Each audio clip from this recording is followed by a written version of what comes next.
Sayyidana Muhammadan abduhu wa rasuluh. Allahumma fasalli wa sallim wa barik ala Sayyidina Muhammadin wa ala alihi wa sahbihi ajma'in wa man tabi'ahu bi ihsan ila yaumiddin, amma ba'd. Ma'asyiral muslimin dan juga muslimah, bapak dan ibu hamba-hamba Allah, segenap dan seluruh yang hadir pada kesempatan sore hari ini dalam kajian bulanan di kantor PT Inter Asia Services dengan Bu Dewi juga Mas Prima selaku owner yang sama-sama kita hormati, para karyawan-karyawati yang insya Allah mudah-mudahan ya Pak Unggul kita sama-sama dimuliakan Allah Subhanahu wa Ta'ala. Alhamdulillah Bapak Ibu, sore hari ini akhirnya saya bisa tiba juga nih Pak di kantor. Tadi rencana saya berangkat jam 3 Pak Unggul. Rencana nih jam 3 berangkat. Taruhlah, Waalaikumsalam, ayo. Taruhlah setengah 4 nyampe sini kan pas asar tuh. Kita berjamaah asar. Ternyata manusia berencana, Tuhan punya kehendak lain. Persis mau berangkat baru berapa meter dari rumah, shit, hujan turun kan. Ya wis lah saya bilang, tertunda berangkat. Tadi begitu udah habis sholat asar, saya berangkat, nah bareng sama orang kantor pulang kali Bu ya. Wah, itu dari mulai flyover turun tuh terus sampai kejaksaan Pak Unggul terus. Ya, begitulah kenyataannya. Ya, jadi kalau kita habis hujan malah makin macet Pak. Baik Bapak Ibu yang saya hormati, sebelum kita mulai kajian Pak ya, kita buka dulu dengan membaca surah Fatihah. Ya, kita khususkan di sini untuk almarhum, almarhumah, orang-orang tua kita, guru-guru kita, orang-orang yang telah berjasa dalam hidup kita selama ini, ya, yang telah berpulang ke rahmatullah. Semoga Allah terima iman Islamnya, Allah terima amal ibadahnya, Allah ampuni dosa dan kehilafannya, dan semoga dilapangkan kuburnya oleh Allah Subhanahu wa Ta'ala. Kita selaku penerus usaha-usaha beliau-beliau sebagai anak, cucu, menantu, karyawan-karyawati, insya Allah kita istiqomah dalam pekerjaan kita, dimudahkan oleh Allah Subhanahu wa Ta'ala, dan semoga Allah berkahi kita punya pekerjaan. Amin ya rabbal alamin. Ala hadhihi niyyah wa ala kulli niyyatin salihah wa ila hadratin nabi al-mustafa Muhammadin sallallahu alaihi wa alihi wasallam bi barakati ummil kitab al-fatihah. A'udzu billahi minasy syaithanir rajim. Bismillahirrahmanirrahim. Alhamdulillahi rabbil alamin.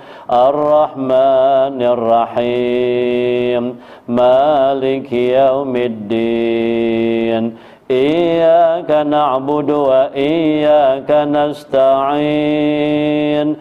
Ihdinas siratal mustaqim. Siratal ladzina an'amta 'alaihim ghairil maghdubi 'alaihim waladdallin.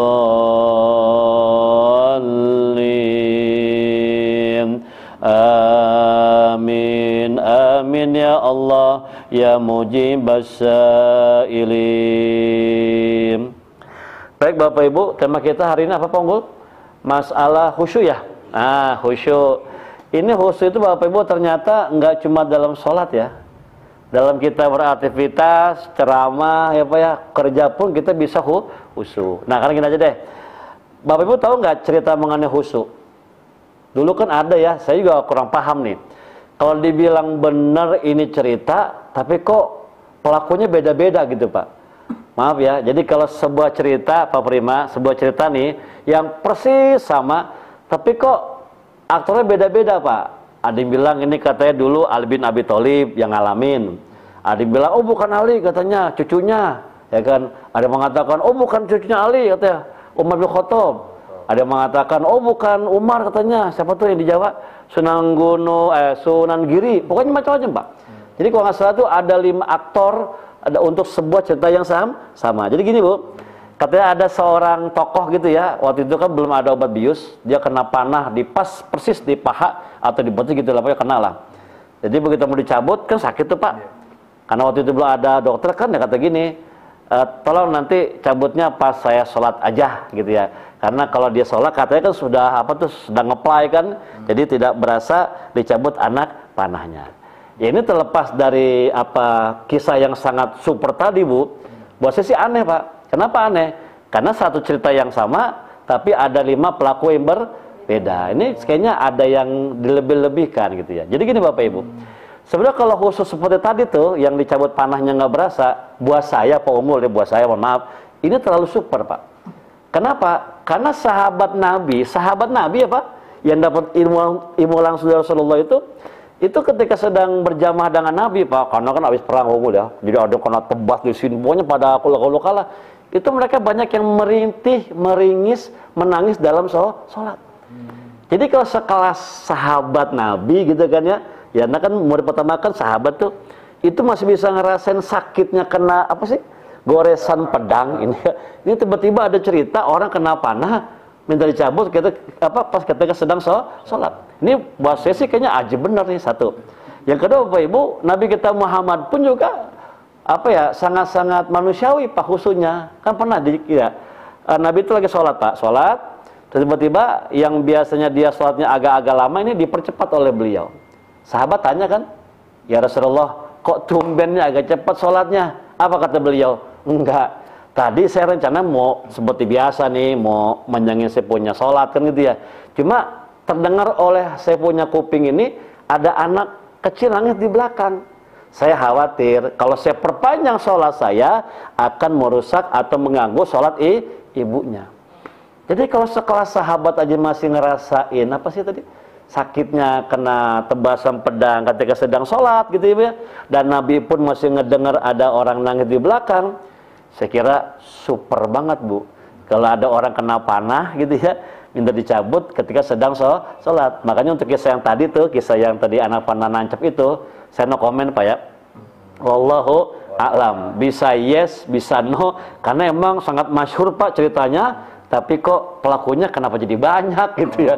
Ada yang bilang Pak Unggul katanya orangnya, bukan Pak Unggul, Pak Prima, bukan Bu Dewi lah, kan aneh bener gitu kan. Jadi no comment. Jadi gini Bapak Ibu, khusyuk itu sebetulnya kalau kita bicara masalah khusyuk itu kan fokus Pak. Jadi Ibu ketika sedang sholat cukup fokus. Jadi Bapak Ibu lagi sholat nih, Bapak Ibu sadar deh lagi baca apa gitu ya, ngerjain gerakan yang mana itu udah alhamdulillah. Walaupun kadang-kadang Pak Prima, kadang-kadang Pak Unggul ya, suka ada lintasan kan, namanya khotir ya Bu, ketika sholat. Contoh maaf nih, pernah nggak Ibu nyari kunci nggak pernah ketemu? Iya. Begitu sholat, kenapa kok jadi keingetan? Kan gitu ya. Itu kan khotir namanya ya, ya kan? Atau mungkin barangkali tadi waktu sholat waktu kita belum sholat kita nggak ngeh nih, kalau kita lagi nyalain kompor di belakang. Itu begitu sholat kok jadi keingetan? Itu namanya khotir Bu. Sekedar keingetan lewat begitu aja is okay Ibu, tapi Pak mohon maaf nih jangan diikutin gitu loh, jangan diikutin, maksudnya gini, kalau emang ibu bapak dengar anak nangis ya udah kedengeran aja siapa yang nangis gitu ya, tapi anak siapa yang nangis, emaknya kemana, sampai ada yang begini Bu, nih maaf nih dia nanya, Pak Ustadz saya kalau sholat Pak kalau ada bocah nangis saya geregetan, saya bilang gini dalam saya nih bocah ntar kalau udah semuanya gue empos nih bocah. Jadi lagi sholat itu udah merencanakan sebuah revenge, balas dan dendam. Saya bilang ya jangan begitu ya Pak ya. Jadi kalau sekedar kedengeran ada yang nangis, kedengeran ada yang lewat, terlintas, kita ingat sesuatu hal yang barangkali kita nggak ingat sebelumnya, itu sih biasa Bu. Cuman jangan diikutin. Ya paham nggak? Ya kita lagi sholat nih, ada motor berhenti di depan rumah kita kan, rang gitu kan, ya sudah kedengaran toh. Tapi jangan dipikirin, ini motor siapa, berisik amat, kok udah nyampe, kan jam 2 katanya, ya seperti itu. Nah itu nggak boleh. Jadi fokus. Nah kalau bicara masalah fokus Pak Prima, bukan hanya sholat Pak Unggul, semuanya kudu fokus. Saya ceramah Bu, kalau nggak fokus bahaya kemana-mana. Saya punya ini kan, punya tema, punya judul kan harus fokus.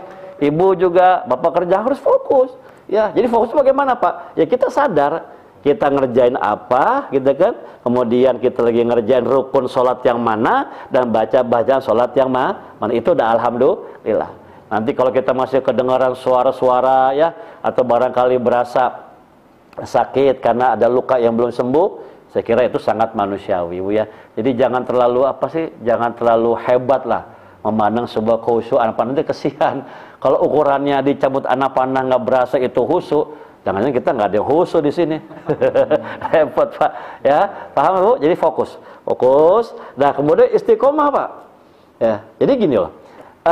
Coba dah, di Al-Quran itu ayat berapa sih? Soalnya saya kaji itu, Pak, di BPU juga. Surah Al-Baqarah yang berbunyi wasta'inu bis-sabri was-shalah wa innaha lakabiratun illa 'alal khashiin, ya kan? Jadi kata Allah gitu, Bu, kalau kita ada apa-apa nih, ada masalah, maka wasta'inu gitu kan, minta tolong kepada Allah bis-sabri, dengan sabar dan sholat. Nah, apa kata Allah? Sabar sama sholat nih, doa dan sabar, ini kata Allah berat nih, kecuali bagi orang-orang yang khusyuk. Jadi khusyuk itu apa? Istiqomah. Ya, Bapak Ibu maaf ya, kita sholat nih, mohon maaf nih, kita kadang-kadang kan belum dapetin hasilnya, Pak.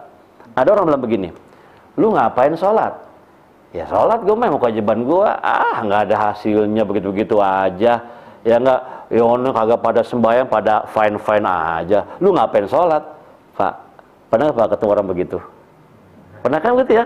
Ya kan? Nah ini kalau bagi orang yang khusyuk, Pak, istiqomah, ya mau hasil di sini ke, mau nanti ke, mau langsung berupa kemudahan rezeki ke, atau tidak sama sekali barangkali, bagi mereka bagaimana? Ini kewajiban kita dalam beragama, kerjakan.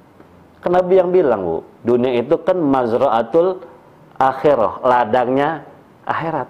Jadi sekarang kita bukannya manen, Pak, kita nanam, mupuk, apalagi, Bu, nyiraminnya kan, kasih bibit yang paling bagus. Kapan kita panennya? Ya di sana. Jadi kalau hari ini kita merasa kok kita sholat tapi kok kayaknya nggak ada hasil gimana gitu ya, tetap aja karyawan, nggak pernah naik jadi manajer. Jangan kapok. Iya, payah nih, pola sholat begini-begini aja. Itu kalau kita nggak khusyuk, Pak, nggak istiqomah, berhenti kita sholat. Kenapa? Karena secara zahir kan kita belum dapat hasil yang kita pengenin. Ya, urusan gini, Pak, sebenarnya kita nggak boleh cemburu juga ya. Kalau Bapak Ibu ngeliat orang yang secara harfiah sukses, minus ya ibadah kepada Allah, itu jangan heran, Pak. Itu dalam bahasa agama namanya istidraj, ya Pak ya. Jadi semacam apa sih namanya? Kalau bahasa kampung diambulin dah. Kayak orang ini, Pak, kayak orang mancing. Jadi umpannya itu dimakan terus tarik terus sampai benar nyangkut di tenggorokan, udah masuk nih ke tenggorokan, udah paling dalam dah, ditarik. Itu, Pak. Jadi bagi Allah sih itu bukan hal yang bikin Allah rugi, ngasih kelebihan kepada orang-orang yang tidak sholat. Makanya maaf Bapak Ibu, kita itu kalau kata Abu Yazid Bustami ya, ini seorang tokoh tasawuf, nggak usah heran, nggak usah ngiri lah ngeliat orang bisa terbang, bisa ngilang gitu kan, bisa ngambang di air barangkali ya. Tapi tidak bagus ibadah sama pengamalan sunnahnya. Ya, jadi jangan ngiri, Pak ya, kalau ada orang kok nggak sholat gitu ya, Pak, tapi kok lancar usahanya gitu. Ya, gue yang sholat kok begini-begini aja, ya kan? Kalau ukurannya itu, Pak, berhenti kita sholat, ya kan? Tapi bukan itu kan? Nah, itu kita istiqomah. Jadi doa, sabar, sholat, doa itu kan berat, kecuali bagi orang-orang yang khusyuk. Ya Bu, maaf nih, Bapak pernah berdoa nggak sama Allah? Pernah berdoa nggak sama Allah? Berdoa, pernah ya? Berdoa? Banyak yang dikabul atau banyak yang belum? Banyakan yang udah atau banyakan yang belum? Banyakan dah, ya kan? Loh, Pak, nih maaf nih, saya sampaikan nih Pak. Bapak Ibu kalau berdoa itu ingat ya, konteksnya kita memohon loh. Memohon kepada zat yang sebetulnya Pak nggak butuh kita gitu loh. Jadi lu mau doa mau enggak, kata Allah gue mah nggak rugi. Lu mau sabar nungguin gue kabulin ya silakan, lu nggak sabar terserah, gue mah nggak rugi. Repot Bu. Kita nggak bisa ngancem gitu ya. Ya Allah, kabulkan ya Allah. Kalau kagak aneh berhenti ngaji dah. Kata Allah, lu siapa bro, ya kan? Ya kan? Itu makanya cuma satu Pak, bagaimana? Sabar, ya kan? Allah itu kan gini Pak, Allah itu kan nggak bisa dipaksa. Dan Allah nggak pernah terpaksa. Ya deh, gue kasih ini buat lu, enggak Pak. Dia tuh punya pakem sendiri. Situ mau nungguin, kata Allah ya, silahkan. Ntar double pahalanya. Situ nggak mau nungguin, lah bodo amat. Aneh nggak butuh ente. Makanya sabar Pak ya. Boleh jadi Allah punya rencana tertentu ya. Kapan doa Bapak akan dikabul oleh Allah Subhanahu wa ta'ala. Makanya sabar. Nah, bertahan dalam doa itu Pak, itu hanya orang-orang khusyuk yang bisa. Nggak khusyuk nggak bisa Pak. Sabar ya Kak. Sholat aja, kita aja sama agama baru 2 bulan. Sama agama baru 2 bulan. Sholat ber2 minggu. Bayang duha ber2 hari, udah nagih. Ya Allah, mana ya Allah, hamba udah minta-minta gimana, kata Allah ber2 kali sholat duhanya. Ya kan, ya kan, udah baru 2 kali sholat duhanya, mintanya kan luar biasa. Allahumma in kana rizqona gitu ya, fis sama fa'anzilhu, wa in kana fil ardi fa'akhrijhu, wa in kana ba'idan faqaribhu, wa in kana qalilan faqasirhu, wa in kana haraman fatahhirhu. Apa kata kita Pak? Ya Allah, kalau rezeki saya di langit turunin, kalau di bumi keluarin, kalau jauh deketin, kalau dikit banyakin, atau lagi ya Allah, kalau kotor bersihin. Songong. Songong, juru mulu kata Allah. Lu baru sembahyang 2 kali bro, ya kan? Ber2 kali sembahyang 2 udah bukti. Allah bagaimana sih sudah minta baru 2 kali. Sabar Pak. Pak, sekelas Nabi aja itu pengabulan doanya bisa bertahun-tahun. Apa Allah abai Bu? Apa Allah lupa? Oh tidak, dia punya pakem sendiri. Punya pakem sendiri. Kapan Allah kabulkan doa-doa kita? Makanya hanya orang-orang khusyuk yang bisa istiqomah. Kalau nggak khusyuk Pak, ya berhenti berdoa kepada Allah Subhanahu wa ta'ala. Paham Pak ya? Bapak yakin Pak ya doanya akan dikabul. Ingat Bu, ada sebuah kalimat yang buat saya bahaya nih Pak. Bahaya begini Pak. Ayo Bapak Ibu kita berdoa. Semoga Allah mendengarkan doa kita. Istighfar. Istighfar Pak, ada yang salah? Ya salahlah. Semoga Allah mendengarkan. Salah. Allah mendengar. Hati-hati. Kalau semoga Allah mengabulkan, is okay. Itu banyak begitu Pak. Ibu-ibu ya tuh. Kita doa sama-sama. Semoga Allah melihat penderitaan kita. Semoga Allah mendengar keluh kesah kita. Lah, dia pasti mendengar bro. Allah tuh mendengar maha. Allah melihat maha gitu ya. Itu makanya saya bilang kalau kita bilang begitu istighfar buru-buru. Bukan begitu Pak. Semoga Allah mengabulkan. Cuma pengabulannya bagaimana Pak Ustadz? Nah ini kembali kepada beliau Allah punya kebijakan lah. Nah, begitu. Bahkan nggak jarang Bu kita minta A dikasih B. Nggak jarang Pak Prima. Kita minta C dikasih M. Minta C dikasih M. Minta M dikasih AK. Bagaimana nih? Ya kan? Kenapa kata Allah? Ane tahu kata Allah, yang ente minta nggak bagus sebetulnya. Anda tukar ya, Anda ganti sama yang ini yang bagus. Nah itu hanya orang khusyuk yang bisa bertahan. Nggak khusyuk, nggak istiqomah, nggak sabar nungguin pengabulan doa, selesai urusannya. Bu, Bapak, kita berdoa itu ya maaf ya, berdoa nih Pak, berdoa nih. Mau dikabul kayak mau belum kayak langsung kayak ketunda kayak doanya aja Bu udah ibadah. Bayangin, minta sama dia ibadah, mintanya doang. Belum dikabul apa? Baru begitu nih, itu udah ibadah. Ya, makanya kalau Bapak Ibu menghayati apa nih untungnya orang berdoa gitu Pak ya, sholat, sabar ketika ada musibah, saya kira kita nggak akan pernah menyesal minta kepada Allah Subhanahu wa ta'ala. Paham ya? Jadi yang kedua adalah kita istiqomah. Ya, karena hanya orang-orang khusyuk Bu yang bisa sabar menunggu pengabulan doa ya Pak ya. Adakah doa yang belum dikabul Pak? Ada Pak ya? Banyak ya? Ngomong banyaknya banyak nggak tega saya ngeliat mukanya jadinya.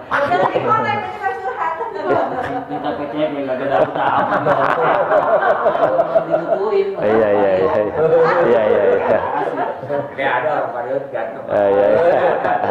Jangan Tuhan ganti bukan PCX Pak. Ya, BRV.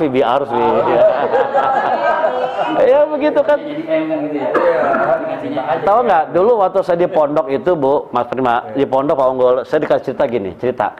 Jadi ada dua orang apa sih sejoli gitu Pak yang saling mencinta lah. Mohon maaf ya, taruhlah namanya yang cowok itu namanya Abdul Aziz mencinta lah gitu kan. Tapi entah kenapa gitu ya, mungkin karena faktor nggak kurang suka kali ya. Ini orang tua si Aziza ini menolak punya bakal menantu si Abdul Aziz. Dan alasan yang enggak, pokoknya bapak tuh nggak suka aja gitu ya. Ya karena Azizah anak yang soleha bu, dia nggak kecil hati dong.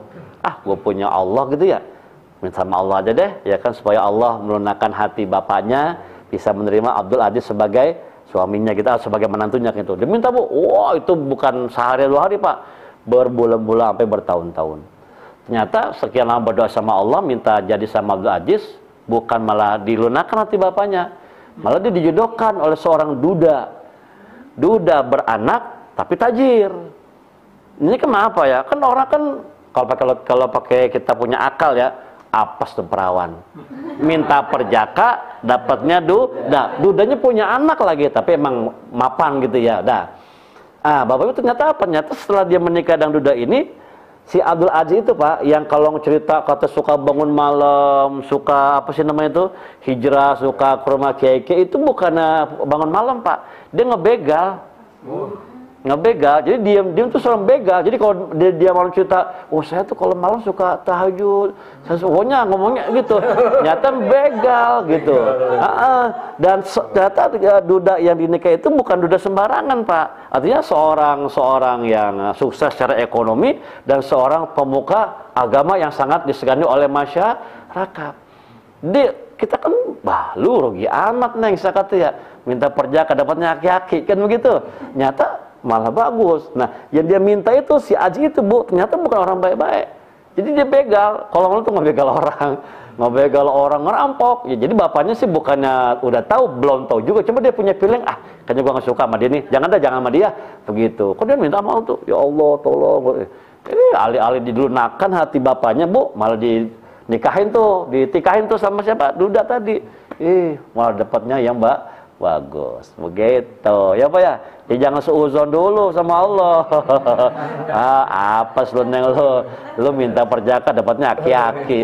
Lah kalau aki-akinya tajir ya Pak ya, nggak seberapa tua, barangkali hanya beda 5 tahun lah paling tua, kenapa tidak? Dan itu perjaka yang digadang-gadangkan soleh dan sebagainya, nyata seorang perampok atau penyamun ulung. Jadi Allah lebih tahu tentang sesuatu yang baik untuk kita. Makanya kalau nggak salah siapa ya, Uwah atau Uwas tuh yang bilang begini, Allah itu memberikan apapun yang kita butuhkan, bukan yang semata-mata kita inginkan. Kan boleh jadi Pak, Bapak butuh apa? Pengen apa? PCX. Kata Allah, lu nggak butuh PCX bro. Gua ente bukan butuh PCX, rumah ente jauh, aneh kasih ente ntar mobil CR-V, ya second tapi mobil nggak tahu juga itu, ya kan? Ya Allah, saya inginnya PCX, kata Allah, lu pengen PCX tapi lu nggak butuh PCX bro. Rumah ente jauh, karena musim hujan gitu kan. Anak udah banyak, Anda ganti ya, mobil aja ya. Second apa ya? CR-V, ya kan. Tahun 2022 akhir, mantap. Pak Joko besok kamu buatin. Gitu ya. Jadi paham ya. Jadi bukan cuma dalam sholat ya Bu. Bekerja pun kita kudu istiqomah gitu ya. Ya kita kan punya kewajiban di sini sebagai pegawai atau karyawan. Ya kerjakanlah do the best. Sedangkan kita punya bidang gitu kan. Walaupun terkadang, mohon maaf, terkadang ya kita punya pimpinan barangkali agak-agak abai sama kita punya pekerjaan, tapi jangan khawatir juga. Kenapa? Karena boleh jadi ketika manusia mengabaikan atau melupakan kita punya kerjaan, Allah kan tidak. Innallaha la yudhi'u ajral muhsinin. Apa Ibu? Saya itu kan kalau bicara dakwah kok udah dari tahun 88 saya merintis, 90 lah Pak. 90 sampai sekarang kan udah sekian puluh tahun apa ya. Ini asli, ya bukan saya merasa ikhlas, bukan. Jadi kalau motivasi saya itu barangkali sisi materi tok gitu Pak ya, kayak orang kerja gitu. Banyakan capeknya Bu. Kan kita kan pendakwah, bukan pekerja. Lebih kurang kita nggak bisa demo. Bu, kurang atau segini mah nggak mungkin dong. Ya, nggak boleh. Beda kalau pekerja, buruh akan demo kan, kenaikan gajinya kan begitu. Kita nikmati Pak.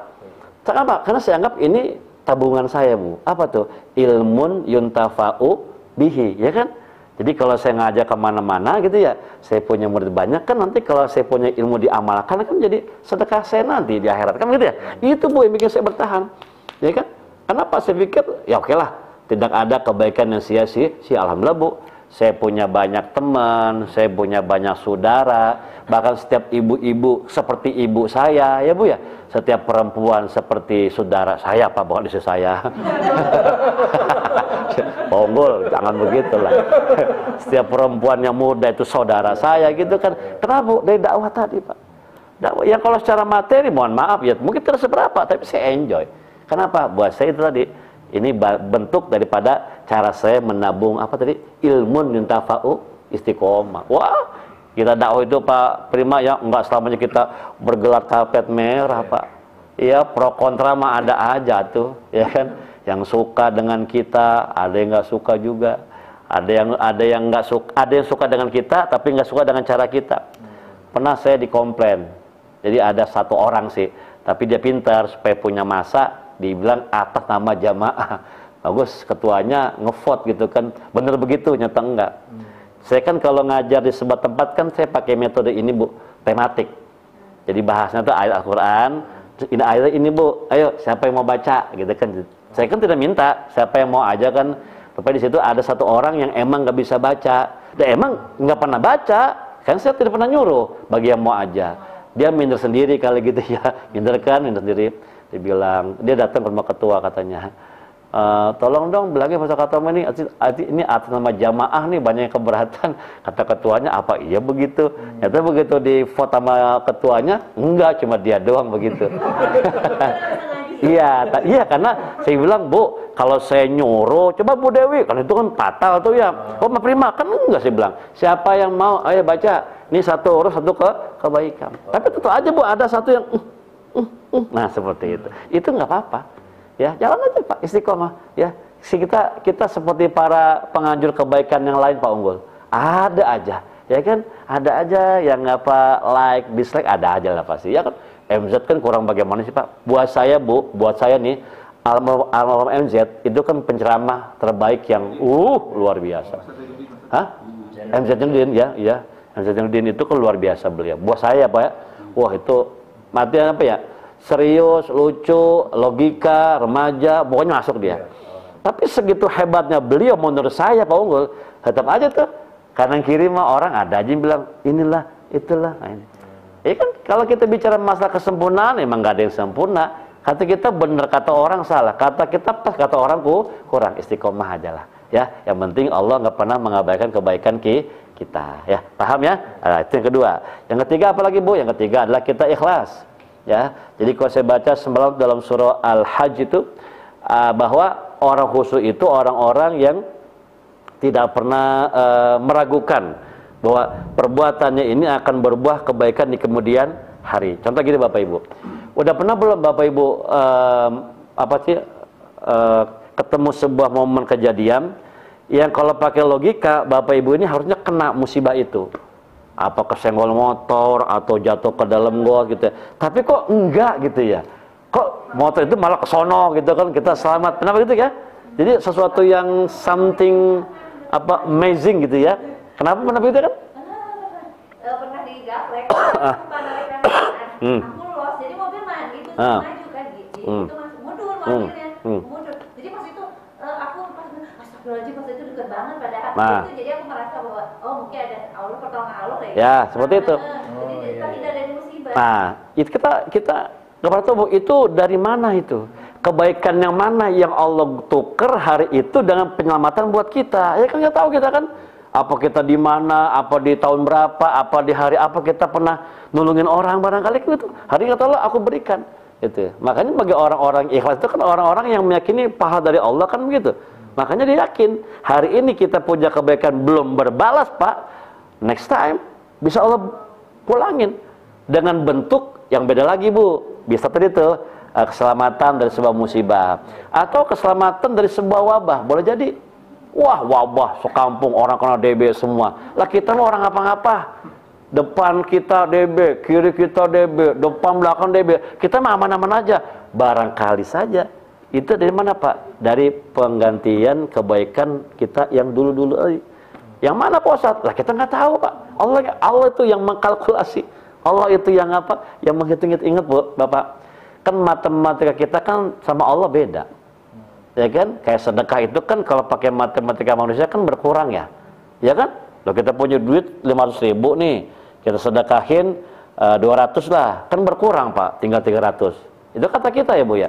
Bagaimana kata Allah? Ah, enggak juga, gue tambah ntar, ya kan? Jadi boleh jadi nominal yang berkurang tadi Allah ganti atau Allah berikan yang sama atau Allah lipat gandakan dengan caranya sendiri, ya. Dari mulai urusan yang gampang ya Bu ya, penyakit yang kita sembuh, ya kan? Makanya mohon maaf Bapak Ibu, kalau ada orang sakit parah, mohon maaf ya, ini barangkali sekadar saran aja Pak. Ketika udah kenyang berobat ke sana kemari, nggak ada salahnya coba banyakin sedekah deh. Karena boleh jadi itu menjadi salah satu ganjelan untuk kesembuhan penyakitnya. Ya, begitu disedekahin kan itu kayak ngangkat aja udah sembuh. Kan gitu, dibalas oleh Allah Subhanahu wa taala. Ya Pak ya. Jadi ikhlas ya, karena dia yakin Pak, manusia sering mengabaikan kebaikannya, manusia sering mengabaikan dia punya bantuan barangkali, tapi Allah tidak.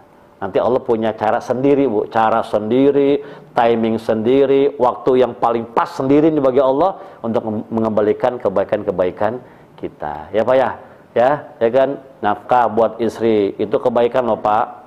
Ya, jangan dibagi bangkit. Ibu juga sama, sebagai istri juga, sama suami juga, itu kan kebaikan yang luar biasa Bu. Yang dibagi bangkit ya Pak ya. Timbang-timbang bini kita kagak open sama kita marah-marah. Lu yang minta doang, gua yang nyari. Wah, lu mah apa tinggal ngambil, tinggal minta, tinggal ngutang, gua yang bayar, gua yang kerja, gua yang nyari. Gak usah disebutin juga tahu. Kan yang begitu kadang-kadang ini Pak, maaf ya, memuaskan ego tapi merugikan sendi-sendi amal. Kan apa ya, la tubtilu shadaqatikum bil manni wal adza, gitu ya. Apa kata Allah? Jangan dibatalkan sedekahmu, kebaikanmu dengan cara bagaimana? Bil manni wal adza, dengan cara diungkit-ungkit. Gitu. Jadi walaupun kita ada kepuasan, wah lu kalau nggak ada gua mah, wah ya kan, gua yang nyari, gua yang kerja, lu mau tinggal minta doang sama gua, ya emang udah kewajiban kita Bro. Ya, jangan lupa. Ini aja ya, kalau memang suami kita lupa sama kebaikan ibu atau istri kita lupa kepada kebaikan kita, ada satu yang nggak lupa sama kebaikan kita, siapa? Allah Subhanahu wa taala. Gitu ya, itu khusus Pak ya. Jadi Bapak jangan pernah tidak istiqomah dalam bekerja ya, bekerja yang terbaik sesuai kemampuan kita ya Pak ya, kemudian fokus dalam pekerjaan kita dan yakin ya Pak, yakin tidak ada kebaikan yang sia-sia ya. Seumpama kata manusia lupa, Allah tidak akan mengabaikan kebaikan-kebaikan kita ya. Jadi khusus itu bagaimana Pak? Ikhlas, istiqomah dan fokus. Dan ini Pak Unggul bisa diterapkan dalam semua aspek kehidupan kita. Ya, kerja ya harus fokus, harus istiqomah, harus sabar, ya kan? Ya kalau pengen naik pangkat harus sabar. Udah sabar Pak Ustadz, udah sabar banget ini. Udah sabar banget ini, ya kan? Karena gini aja Pak, saya sih bilang gini Bu, saya kalau ngeliat orang kerja itu harus bersyukur. Sekarang kan banyak Pak orang-orang yang diputuskan hubungan kerjanya kan, kita mah alhamdulillah, ya kan? Ada orang Pak yang dapat duit aja Pak sehari itu kudu kehujanan dulu, kebasahan dulu, ya kan, ditolak orang bla bla bla gitu kan. Sales kan seperti itu kadang-kadang ya. Bapak di kantor full AC, bebas, full musik, iya kan? Itu kupingnya ada ini apa tuh? Musik kan? Iya. Coba apa? Gaji tetap, ya. Kalau ada yang sakit, asuransi berjalan. Coba itu. Lebaran besok THR turun. Gaji ke-14 turun. Astagfirullah. Ya Pak ya.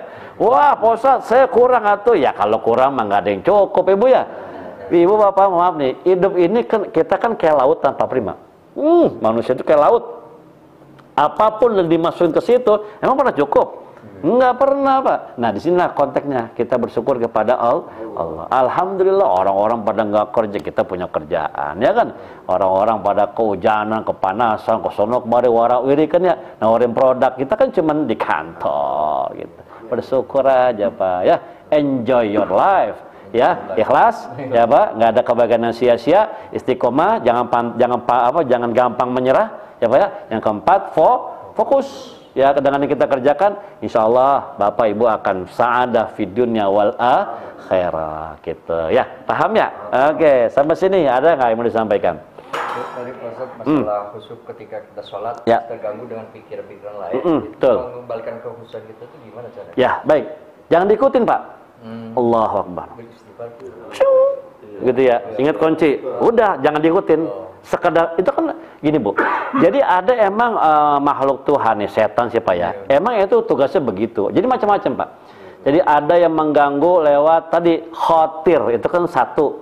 Kalau khawatir kan lintasan, jadi banyak diingetin sama urusan dunia. Keingetan aja Pak, itu nggak apa-apa. Dan itu sangat manusiawi Pak. Dan saya kira semuanya pernah begitu.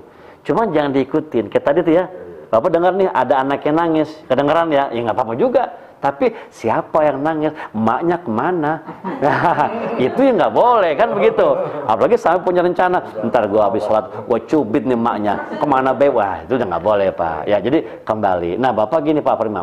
Kalau Bapak ingin belajar khusyuk dalam sholat, ini mohon maaf ya, saya sudah mulai melatih hal itu. Mau nggak mau Bu ya, mau nggak mau ini mah. Caranya bagaimana Bapak harus, Ibu juga sama, harus mulai memahami bacaan-bacaan sholat. Jadi nggak sekedar ucapan subhana. Jadi sudah mulai mengerti nih, ini artinya begini, ini artinya, nah itu bisa. Oh sampai mengartikan. Jadi bukan, jadi kita sudah mulai paham. Begitu bilang Malik Yaumiddin, Allah itu raja hari pembalasan. Jadi bukannya kita bilang begini, Alhamdulillahirabbil alamin, segala puji bagi Allah. Bukan begitu maksudnya. Tapi kita paham, ini artinya pujian kepada Allah. Nah, memahami baca-bacaan sholat itu cara pertama untuk bisa khusyuk dalam sholat, ya Pak. Terus kemudian bayangin aja deh Pak, kita berhadapan dengan Tuhan, gimana sih? Jadi kalau kita dipanggil big boss nih, siapa gitu ya, kita kan grogi tuh Bu. Yang kata kita begini ya, kita kan begitu itu. Nah, jadi bayangkan kita itu berhadapan dengan zat yang tahu betul siapa kita gitu. Dan dia menatap semua gerak-gerik kita. Itu kayak apa groginya Pak? Saya sih sudah mulai seperti itu. Apa sih sudah mulai merasa gitu ya. Jadi kita berhadapan dengan dia, dengan Allah gitu Pak. Nah itu seperti tadi. Nanti wujudnya bagaimana? Wujudnya adalah dengan tartilnya bacaan kita sama tumakninah kita punya gerakan. Jadi orang khusyuk itu Bu, orang khusyuk itu ya cirinya bagaimana Pak dalam sholat? Gerakannya tumakninah, nggak terburu-buru Pak. Satu. Yang kedua bacaannya tartil, ya kan, pelan ya, satu kali barangkali tapi jelas tartil. Subhana rabbiyal a'la wa bihamdi. Nah, kalau Bapak udah ngerasain itu Pak Prima, nah insya Allah itu udah indikasi mulai ada kekhusyuan. Tartil, gerakannya apa? Jangan buru-buru lah. Kalau sholat Allahu Akbar. Allah. Kayak di mana tuh yang di YouTube ya? Gimana Pak Unggul? Yang di YouTube itu yang ada video penampakan video siapa dulu? Yang sembahyang tarawih di mana tuh? Wah, saya hebat juga dong, gitu. Buat saya sih, maaf ya, buat saya pribadi Pak, itu nggak bisa dibilang khusyuk. Walaupun ada yang bilang itu kan sudah Pak, sudah cukup lah apa yang seukuran satu ucapan tasbih. Tapi kan nggak segitu juga kali ya Bu, ya kan? Jadi gini Pak. Bapak itu dibilang khusyuk kalau antara satu gerakan sholat dengan satu gerakan yang lain itu Pak ada jeda, paham nggak Pak? Jadi begitu diri nih, Allahu Akbar, ruku, ya sampai bener ruku, Sami Allahu liman hamidah, sampai bener-bener itidal gitu. Jadi jangan sampai antara ruku sama itu sambung, ya kan? Allahu Akbar, Sami Allahu liman hamidah, Allahu Akbar, Allahu Akbar, itu nggak khusyuk. Jadi mesti ada jeda, mesti ada spare waktu beberapa lama lah gitu. Jadi satu gerakan itu nggak nyambung dengan gerakan yang lain. Nah kalau itu sudah mulai Bapak kerjakan, Bapak rasakan, insya Allah itu khusyuk menurut saya pribadi. Ya Pak ya. Adapun kalau bicara masalah fokus, nggak dengar apa-apa, apa tadi Pak, nggak ngerasa apa-apa, sampai dicabut aja katanya nggak berasa. Apa iya seperti itu? Karena pimpinan kita Rasulullah pun masih bisa ngedengar ada anak yang nangis.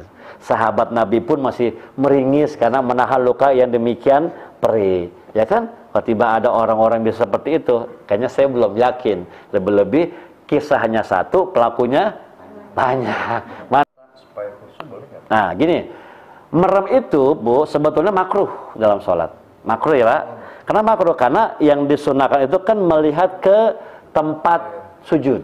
Nah, jadi ke arah tempat sujud itu. Tapi ada yang mengatakan Pak Prima, kalau dengan merem itu bisa membantu kita untuk khusyuk, maka bisa dibenarkan.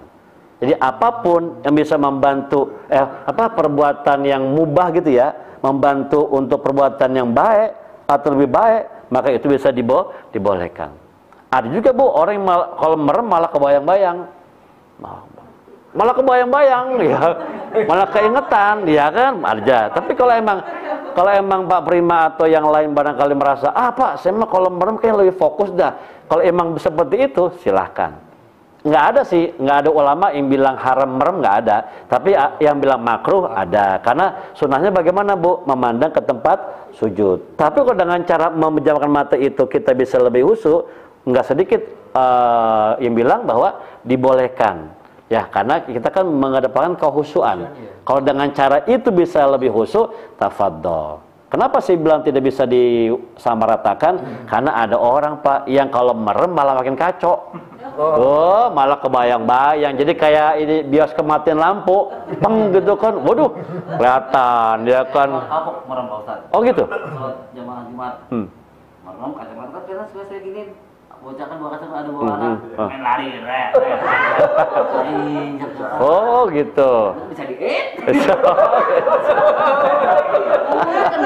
Oh gitu. Kita biarin aja kacamata kita injek. Kan mulai. Jadi gara-gara merem itu. Gitu Pak. Kalau Jumat kan suka bawa bocah. Bocah suka ngawur kan. Siap. Dari Mas hilang ya. Jadi faktornya faktor kacamata ini mah ya. Sama handphone. Hilang. Tapi yang pasti Pak, tidak ada yang mengharamkan ngerem, nggak ada ya Pak. Kalau bilang makruh ada, karena kan menyalahi sunnah, karena kan yang itu kan menghadap ke arah tempat sujud. Itu sunnah Pak. Jadi gini, sesuatu yang berbeda dengan sunnah itu makruh. Contoh nih. Kekah itu kan dengan kambing yang disembelih, yang diolah matang. Itu kan sunnah ya Pak. Nah, bagaimana Pak orang kekah dengan daging kambing tapi mentah? Diberikan dalam kondisi mentah kepada tetangganya, besekin, mentah tapi mentah. Bagaimana Pak? Boleh nggak? Ya makruh. Loh kok makruh? Karena menyalahi sunnah. Jadi sesuatu yang beda dengan sunnah itu minimal makruh. Nah, karena sunnahnya itu kan ke tempat sujud, bahwa merem itu makruh sebetulnya, tidak dianjurkan. Tapi kalau emang dengan cara itu bisa lebih khusyuk, silahkan. Toh tidak ada ulama yang mengharamkan memejamkan mata gitu. Tapi tadi kan beda ini mah. Begitu merem kacamatanya hancur. Begitu melek, waduh hancur kacamatanya. Keinjak bocah ya. Oh gitu. Kalau Jumatan agak susah juga kalau ya, gitu. Iya bos, Dan begini Bapak Ibu, terakhir maaf ya. Jangan gitu juga Pak. Saya nih kayaknya sembahyang belum bisa fokus. Saya masih suka ada kebayang-bayang dan saya belum bisa anu. Tetap sholat aja Bu, kerjain. Iya, kan gini, saya bilang, berjalanlah menuju Allah walaupun sambil merangkak-rangkak. Tetaplah sholat walaupun belum bisa khusyuk banget. Ya kan? Tetaplah baca Al-Quran sendiri gitu ya, walaupun terbata-bata. Tetaplah bersedekah walaupun kadang-kadang masih ada riya. Kenapa? Nanti urusan pahala, urusan Allah. Kan unik Bapak Ibu, kalau ada orang dibilang, Pak, saya emang nggak mau sembahyang dulu. Kenapa emangnya? Saya belum bisa fokus Pak. Jadi sayang saya sholat kalau begitu. Jadi bagaimana nih? Saya mau belajar fokus dulu, sudah fokus, saya baru mau sholat. Cakep, terusin saya kata gitu.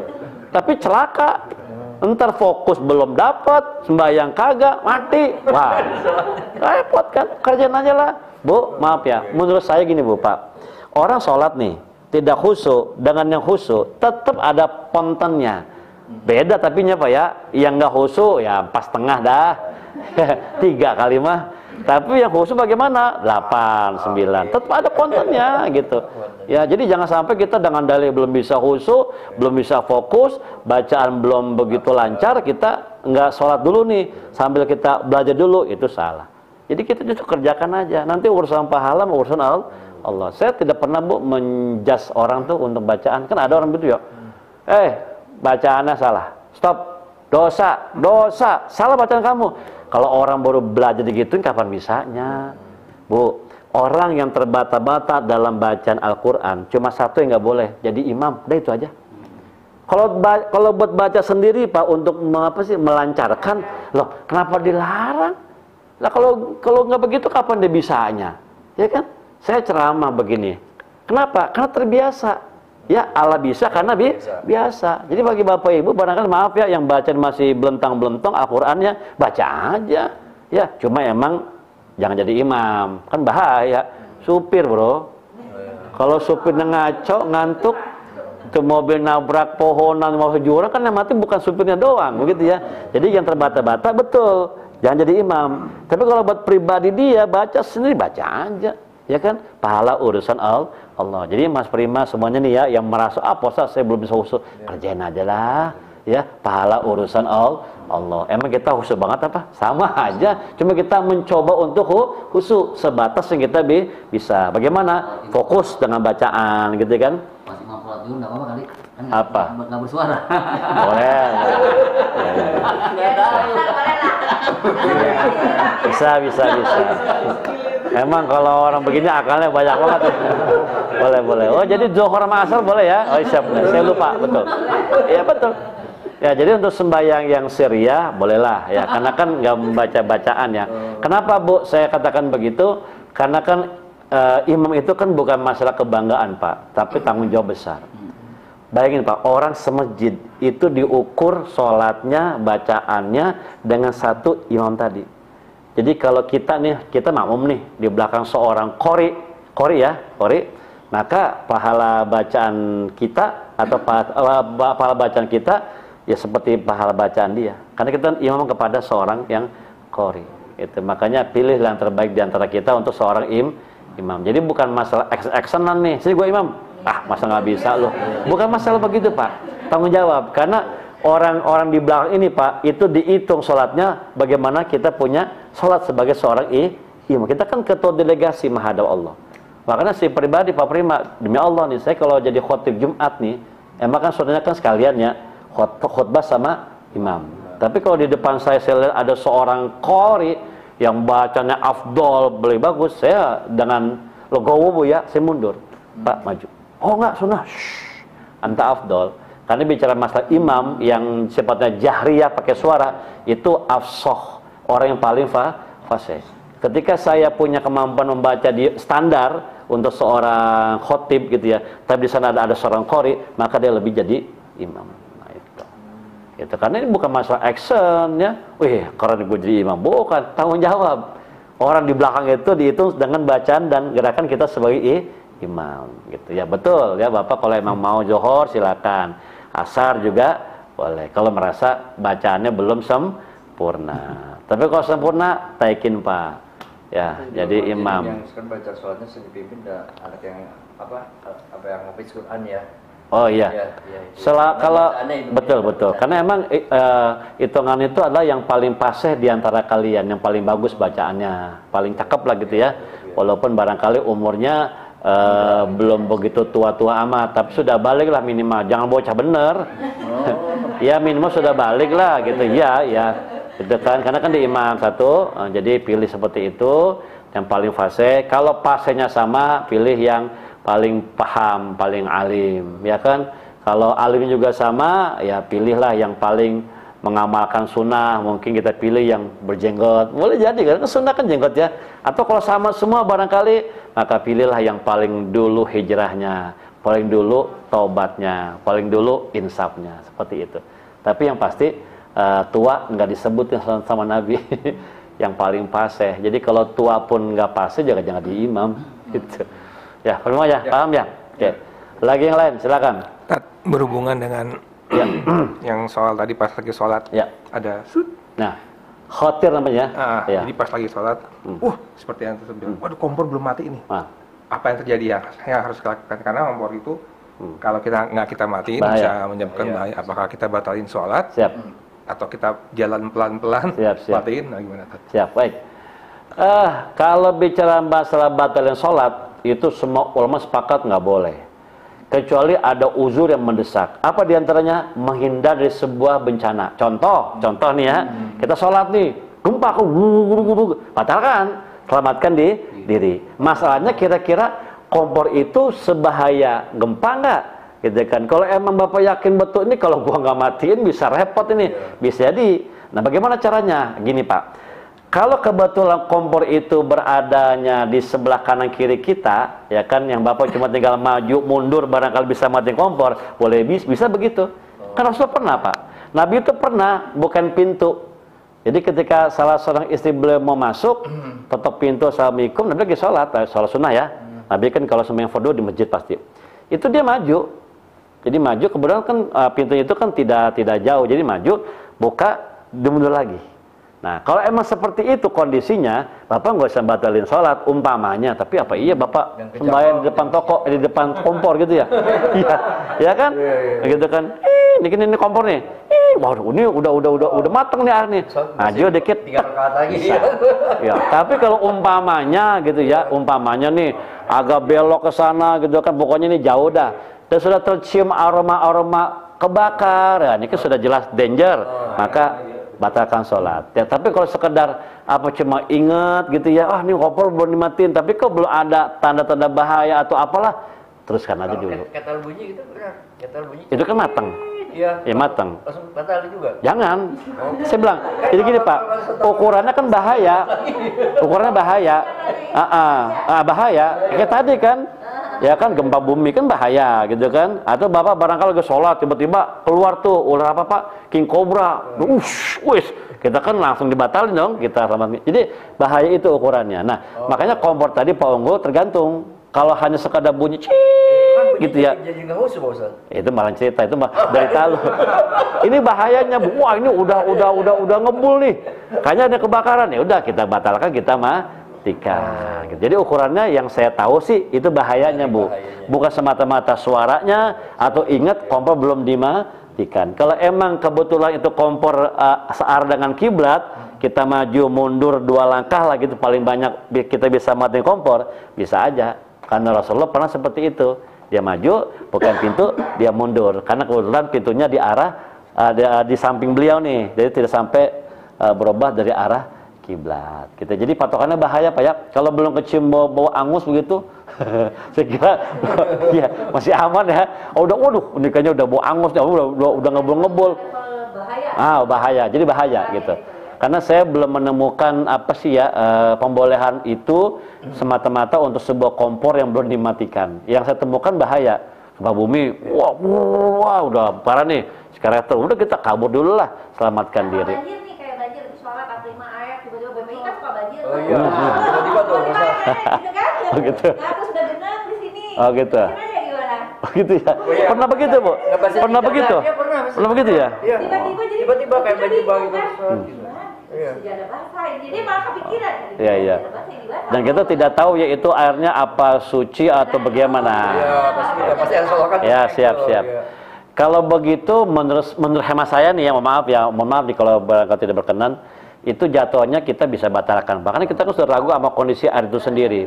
Satu ya kan airnya kan sudah bercampur air apa-apa ya, udah kena kaki, kena celana, kena sarung, kena sejadah kita juga. Ya kita caw aja dulu, kita pindah ke tempat yang. Tapi diulang dari awal ya. Iya, jangan begitu udah dua lagi ya. Lo kenapa? Tadi udah 2. Kalau batal itu, Pak maaf ya, batal itu ya dari awal. Contoh maaf nih, ada orang bilang Pak Ustadz, saya pernah nyesel banget Pak Ustadz. Kenapa Bu? Ya Allah ya Rabbi Pak Ustadz, saya udah tinggal tahiyat, udah begini nih, udah tinggal tahiyat akhirnya tiba-tiba berhadas. Terus gimana Bu? Ya saya katanya bingung Pak. Jangan bingung, ulangi dari awal. Dari awal Pak, ya dari awal. Ya emang ngenes banget itu mah. Udah begini, udah tinggal nunggu apa sih namanya? Iya salah, udah tapi itu udah nggak tahan kalau Bu keluar juga tuh dia punya hadas kan batal tuh. Gimana Pak Ustadz? Ya ulang dari awal Pak, ya dari awal wudunya dari awal semua. Diganggu oleh nyamuk gitu Ustadz, itu gimana batalan? Nggak usah, nyamuk itu bukan termasuk bahaya. Apa tuh? Gerakannya sebenarnya bisa ya. Tembok apa? Begini Pak, sebetulnya kalau bicara masalah bergerak itu bisa dibenarkan dalam sholat kalau emang kita perlu bergerak seperti gatal dan sebagainya. Hanya kita cari tekniknya aja biar enggak berulang-ulang. Contoh gini Pak, yang bikin batal itu kan 3 lebih 3 kali gerakan berturut-turut di luar gerakan sholat dalam satu rukun sholat. Paham nggak? Nih, ini satu nih, satu ya. Ini 2, ya kan? 3. Nah, jadi satu gerakan, satu rukun kan begitu ya. Nah, kalau Bapak Ibu dalam satu rukun sholat ini bergerak di luar gerakan sholat sebanyak 4 kali, itulah yang diamini oleh para ulama bikin batal sholat. Contoh, tuh, satu ya? Belum tuh. Wah. 3. Nah, yang keempat ini nih bahaya. Makanya kalau emang kita punya gangguan gatal, coba dicicil aja garuknya. Jadi Allahu Akbar. Demi Allah. Jadi selama tidak dalam satu rukun sholat, yaitu tidak batal. Jadi satu gerakan sholat 4 kali minimal gerakan di luar gerakan sholat. Itulah yang menandakan kita sudah bermasalah sholat. Jadi kalau mau garuk dibikin di apa sih, dipisah-pisah ya gitu kan. Ya, lagi diri satu, ya begitulah kira-kira gitu ya. Makanya Bapak lagi punya apa sih Bu, yang gatal-gatal tuh Bu, apa sih ya? Oh gatal banget dah. Ya udah alergi. Gitu, udah gitu aja. Ya, jadi satu rukun itu jangan sampai 4 kali gerakan dengan sengaja berturut-turut di luar gerakan sholat. Gitu. Kalau gangguan kucing nih maksudnya. Tendang. Pinggirnya gini. Boleh gitu. Geser aja. Geser. Oh, geser boleh ya? Iya, kalau sholat sisirin dulu. Udah. Ya. Ada aja kucingnya. Ya. Kalau emang itu terjadi digeser Pak kucingnya. Jadi gini Pak Ibu, hati-hati ya, hati-hati Bapak Ibu. Nih maaf nih, ini kiblat nih, sana kiblat ya. Tiba-tiba ada kucing di sini kan, shit ya kan. Kita jangan ngalah kemari Bu, nanti malah batal sholatnya. Karena kan sudah bergeser dari arah kiblat, kucingnya kita angkat. Tuh, begitu sujud. Ya. Awas ya, jangan kita yang ngalah. Kita malah kemari kan sesudahnya ono kiblat nyerong kan, itu batal. Begitu kita udah nyerong dari arah kiblat, maka batal kita punya sholat. Kenapa kan? Karena harus menghadap ke arah kiblat. Jadi benar bagaimana Ustaz? Yang benar adalah kita angkat kucingnya. Itu baru kita cut di situ. Itu bahasa. Itu bahasa saya. Ya. Tapi polosnya kebangetan gitu. Ya. Kita sujud, tapi dia tidak menghalangi kepala kita, tapi dia di depan. Nggak apa-apa. Kita kangkangin. Nggak apa-apa. Yang penting tidak menghalangi kita untuk sujud. Ini yang kira-kira di situ tuh sini, wah ada kucing, angkat. Kalau dia di sini ya udah nggak apa-apa. Gitu. Ya. Yang paling kesian pernah tuh Pak, saya jadi makmum tuh, imamnya emang takut kucing kali ya, kesian banget ya.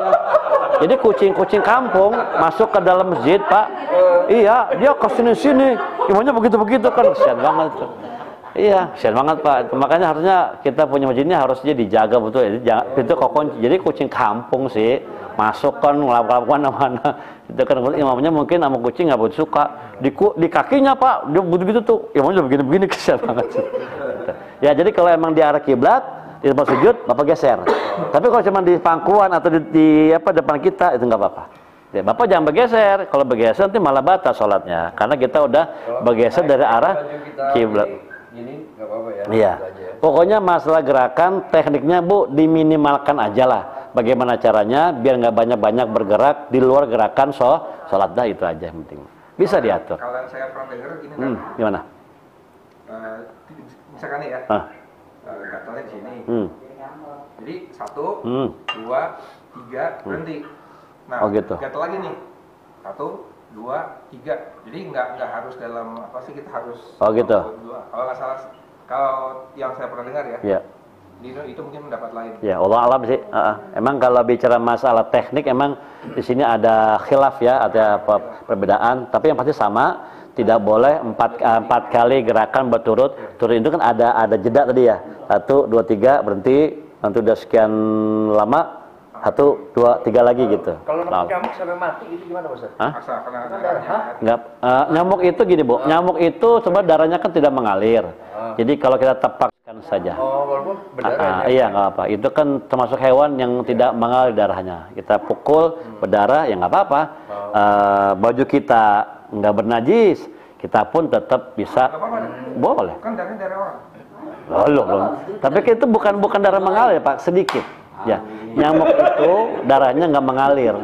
Jadi gini Bu, yang bikin batal itu adalah atau yang bikin masalah dalam sholat itu daman masfuhan, darah yang mengalir, darah yang banyak. Nyamuk itu tidak mengalir Pak. Lagi ini mimisan tiba-tiba itu batal. Mimisan apa? tiba-tiba batal. Enggak batal.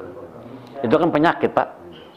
Penyakit ya yang bisa muncul sewaktu-waktu tanpa kita kehendaki, nggak apa-apa. Itu aja. Pas sujud tekan darah kan ke atas gitu kan. Nggak apa-apa. Ya, jadi nyamuk itu nggak apa-apa karena dia bukan makhluk yang mengalir darahnya. Jadi darahnya nggak mengalir. Maksudnya mengalir darah kalau dia luka gitu ya? Hah? Luka yang jarang. Kalau lukanya belum sembuh nggak apa-apa. Kayak tadi sahabat Nabi kan ada yang belum sembuh tuh, ada yang sholat pakai baju penuh darah gitu. Karena yang belum sembuh itu nggak apa-apa. Kalau yang itu bermasalah, pasti Rasul sudah memberikan komentar. Nah, beliau diam saja, termasuk dengan sahabat yang meringis tadi, berarti nggak apa-apa. Karena luka yang belum sembuh satu, yang kedua memang sakitnya tak tertahankan. Makanya kalau nyamuk itu kalau kita tepak, pak gitu ke berdarah nih, itu nggak apa-apa. Apa alasannya? Pertama, dia darahnya nggak mengalir. Itu yang masfuh itu Pak yang bikin masalah, yang darah mau yang banyak, darah mengalir gitu kan. Tiba-tiba barangkali perempuan haid gitu kan, itu kan jelas tuh. Itu kalau nyamuk, Ya bisa pecah. bisul pecah. Nah, lagi sholat gitu, lopok ini tiba-tiba Banyak Kak? Ya biasa kalau bisul. Iya, kalau sampai benar-benar begitu Pak, kalau emang ragu bisa dibatalkan, cuci dulu, nanti kita ulang lagi. Itu karena kan emang itu termasuk damun masfuh, darah yang banyak dan mengalir gitu. Walaupun dari luka kita jadi kecuali ya sekedar sisa-sisa luka aja gitu kan, yang mesti ngebet seperti itu ya. Oke Pak, jangan pakai ya.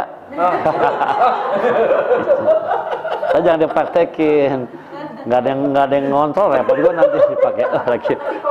Iya luar biasa.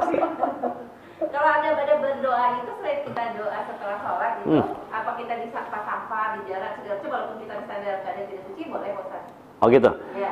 Kalau berdoa itu Bu sebetulnya sesuatu hal yang tidak dibatasi oleh kondisi kita sebagai manusia. Jadi Ibu, mohon maaf ya, perempuan lagi sedang haid atau berhalangan, dia berdoa sama Allah gitu ya, kayak macam baca doa tidur gitu kan, atau doa mau makan, atau doa mau berangkat nih, Bismillahirrahmanirrahim, is oke, gak apa-apa. Yang nggak boleh kan jelas, baca Quran dengan cara menyentuh, melafazkan juga pastinya, kemudian sholat, kemudian puasa, termasuk tawaf di Ka'bah seperti itu ya. Jadi kalau bisa baca doa itu dibolehkan. Ya, nggak apa-apa. Ibu mau berangkat nih, Bismillahirrahmanirrahim gitu kan, atau subhana apa? Yang majrah mursaha itu bagaimana Pak? Pas saya dah. Ini majreha wa mursaha. Ya seperti itu ayat tuh, potongan ayat tuh itu boleh. Itu konteksnya doa. Yang nggak boleh kan megang Quran juga, nyentuh pastinya dong. Baca Quran dengan talafuz itu nggak boleh sementara waktu. Jadi kalau ada orang bilang, Pak Ustadz, saya gimana nih lah perempuan pengen banget ngaji deh kalau lagi haid. Kan saya biasa ngaji kalau begitu. Dinikmati aja Bu, diskon Allah gitu ya, sementara doang kok. Nggak sholat, nggak puasa, nggak baca Quran. Tapi Ibu kalau mau, ada emang sebuah zikir khusus yang Nabi sampaikan untuk perempuan yang sedang haid. Ini gara-garanya Aisyah komplain dulu. Ya Rasulullah, enak banget laki-laki mah ya, kalau ibadah nggak pernah bolong-bolong, puasa pol, sholat pol gitu kan, jihad bisa ngikut.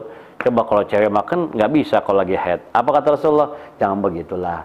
Saya punya nih bacaan. Yang kalau engkau baca ketika sedang haid, ya insya Allah engkau tidak akan ketinggalan kereta oleh mereka yang sedang sholat. Apa itu? Ada bacaannya. Mau Bu? Alhamdulillah ala kulli halin wa astaghfirullah min kulli dzambin. Ini kalau saya dapat dulu dari Kiai Haji siapa dulu? As-Siddiqiyah, Kiai Haji Nur Muhammad Iskandar SQ, itu dibacanya setiap masuk waktu sholat. Ibu kan kagak sholat nih. Dibaca aja tuh apa 11, apa 33 sebagai zikir. Jadi alhamdulillah ala kulli halin wa astaghfirullah min kulli dzambin. Kok boleh Pak? Pertama, ini kan bukan ayat Al-Qur'an. Ini doa, ini zikir. Berarti apa? Berarti ibu yang sedang halangan pun tetap bisa berzikir selama bukan tilawatul Quran, nggak nyentuh Quran dan nggak melafazkan Al-Quran. Ya, kalau Bismillah gitu ya, Alhamdulillah barangkali Pak ya mau tidur nih, Bismillah baca itu nggak apa-apa. Itu mah nggak apa-apa. Boleh banget itu mah. Ya, paham ya? Cakep. Pak, ada lagi. Ya. Kayaknya ya tapi ya dari beberapa ada ustaz ya. Itu kayaknya melarang atau tidak memperbolehkan kita tuh berdoa untuk dunia. Jadi Oh gitu. Misalkan mudah-mudahan usaha saya lancar. Oh gitu. Jadi dia bilang doanya tetap untuk Allah, untuk amal dunia nggak jangan. Nanti kamu nggak dapat tuh ininya apa namanya, nggak dapat pahalanya. Yang kamu dapat hanya dunia aja. Kok saya agak nyaru nih. Karena Rasulullah aja bilang kalau kamu mau minta untuk sandal, minta sama Allah. Iya. Ini yang saya tangkap ya ustaz-ustaz ya itu yang Wahabi ya. Saya baru dengar tuh Pak Unggul. Karena bagaimana yang ada begini, Allahumma aslih li dunyaya. Ya kan? Ya Allah, perbaiki dunia saya. Ya kan kata Rasul gitu ya. Yang di sana saya punya kehidupan. Kalau dibilang seperti itu nggak tepat, Pak. Kalau konteksnya begini, yuk mintanya nanti nggak dapat, nanti di sana nggak ada pahala, itu niat Pak, betul. Kalau niat betul Pak. Jadi apa kita niatin itu kita terima, gitu ya. Jadi bagi orang-orang yang ibadahnya nggak ikhlas, ya dia dapat pahala, ya apa yang dia niatkan di sini, gitu kan. Di akhirat dia nggak dapat apa-apa, itu niat Pak. Kalau doa mah, menurut saya sih nggak ada larangan ke situ. Jadi mintalah kepada Allah untuk urusan dunia akhirat kita. Saya tidak tahu tuh alasannya apa sehingga bisa bilang begitu. Yang pertama itu masalah niat, betul. Jadi kalau bapak nih, ibu puasa nih, puasa biar sehat, dapat sehatnya tuh, tapi pahalanya di sana nggak dapat. Ya, bapak ini puasa, ya mau muasain cewek barangkali gitu, rugi amat ya Pak. Udah lapar dapat ceweknya doang. Muasain ya. Bapak mau muasain cewek nih, dapat ceweknya tuh, di sono nggak dapat pahalanya. Emang masih bisa muasin Pak? Itu niat Pak Unggul ya. Jadi apa yang kita niatin dalam sebuah ibadah itu kita peroleh, di sana nggak dapat, betul itu. Tapi kalau untuk doa, saya kira sih nggak seperti itu. Makanya saya juga sama dengan Pak Unggul. Kok aneh aja gitu ya. Ada pelarangan orang berdoa untuk urusan dunia. Kenapa tidak? Kita kan banyak urusan dunia, kesehatan, urusan dunia. Ya Pak ya? Apalagi sih kita terkena hutang urusan dunia. Masa kita nggak berminta sama Allah? Ya minta aja lah gitu. Satu saya sih itu bukan doa Pak, tapi niat. Jadi ibu puasa nih biar langsing. Dapat langsingnya. Di sana ada nggak pahalanya? Ya nggak ada. Apa kata Allah? Enggak lah, kan dulu kan situ puasa biar langsing. Tapi kan langsingnya dapat, ya udah itu bagian lo, karena mah nggak ada pahalanya. Itu bener niat. Kalau doa mah enggak. Jadi kita minta sama Allah. Ya sampai apa kata Nabi? Mintalah kepada Allah walaupun untuk tali sendal yang putus. Itu kan remeh Bu ya, sendal putus loh gitu. Ya kan? Jadi saya kira ya agak aneh aja buat saya mah kalau ada orang mengatakan jangan minta urusan dunia. Lawan Nabi yang nyuruh urusan sendal putus minta sama Allah. Kacamata hancur, minta sama Allah. Ya, minta sama Allah apa nanti ada wasilahnya, apa dibeliin, apa dapat uang bisa buat beli lagi, begitu. Iya. Bukan begini Pak, ya Allah, kacamata saya rusak, tolong ganti, klupuk jatuh lagi yang baru, bukan begitu. Ada wasilahnya dari manusia gitu ya. Apa ada yang beliin, apa dapat komisi lebih, oh bisa beli kacamata, seperti itu ya. Betul Pak, saya setuju sama Bapak, saya juga tidak begitu nangkep Mas tadi. Ya, kalau niat iya betul. Kalau doa justru kita minta kepada Allah untuk urusan yang paling remeh sekalipun. Karena Allah Maha mengabulkan doa kita. Itu Pak ya? Oke. Saya kemana nih? Yang apa sih? Yang itu apa namanya? Awal yang ditanya lagi, ditanya lagi. lagi semangat dia tuh ngajinya tuh. Biasanya rame. Oke, jelas ya Pak, Ibu. Kalau jelas kita doa ya. Ya, yang penting Bapak ini semoga bisa muasin lah. Puasain dulu. Jangan Pak, rugi lah. Ngapain puasa itu kan ibadah, masa buat perempuan. Perempuan sekarang mah apa sih namanya ya, logis-logis saja lah. Yang penting cukup. Iya. Sekarang Pak umur tampang nomor 6. Yang penting Yang penting cukup. Cukup dan cuan. Iya, cukup dan cuan. Ya. Ya, baik Bapak Ibu, saya kira itu ya dapat saya berikan pada hari ini. Semoga ada manfaatnya Pak penjelasan tadi, walaupun barangkali tetaplah nggak bisa memenuhi hasad kita tentang ilmu, karena bagaimanapun Pak Unggul ya tidak ada seseorang yang punya keilmuan ya luas lah. Artinya ada hal-hal yang saya tahu, tapi juga banyak Pak Unggul yang saya belum tahu ya, mohon maaf. Jadi kalau ada kebenaran dalam tausiah tadi yang benar bagaimanapun dari Allah Ibu ya, dari Allah, milik Allah, kembali kepada Allah.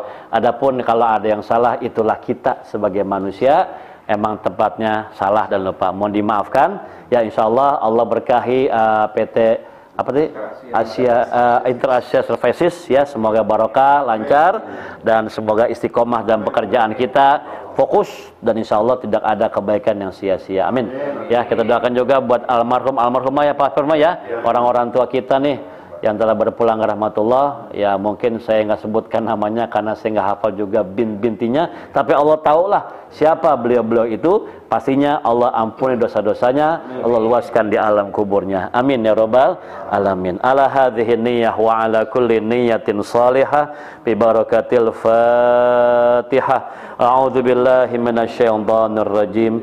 Bismillahirrahmanirrahim. Alhamdulillahi rabbil alamin. Arrahmanir rahim. Maliki yaumiddin. Iyyaka na'budu wa iyyaka nasta'in. Ihdinas siratal mustaqim. Siratal ladzina an'amta 'alaihim ghairil maghdubi 'alaihim waladdallin.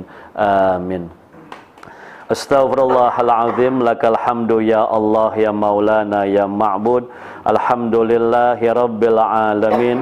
Wassalatu wassalamu ala ashrafil anbiya'i wal mursalin Sayyidina Muhammadin wa ala alihi wa sahbihi ajma'in.